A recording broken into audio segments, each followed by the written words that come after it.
आपकी उम्मत का वो शादीशुदा शख्स है जिसके घर में खूबसूरत बीवी होती थी पर इसकी नजरें फिर भी गंदी थी। हुजूर फरमाते हैं मैंने मेराज की रात कुछ लोग देखे जिनके पास आला खूबसूरत प्यारा खाना पड़ा था, बेहतरीन ग़िज़ा थी पास पड़ी थी, लेकिन वो गंद खा रहे थे, वो बदबूदार चीजें खा रहे थे, कीड़े मकोड़ों वाला गंद खा रहे थे, कीचड़ खा रहे थे।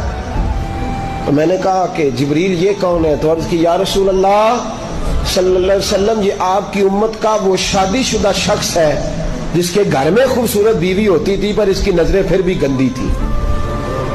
मैं कहा करता हूं कि निकाह निस्फुल ईमान, निकाह आधा ईमान है, तो जो शादी के बाद भी नजर गंदी करे उसको क्या कहूं? खुदारा उस वक़्त से डरो जब अल्लाह का कहर नाज़िल हो, और फिर जब उम्मत मुस्लिमा पे जो अज़ाब आता है उसकी तो शक्ल ही और होती है।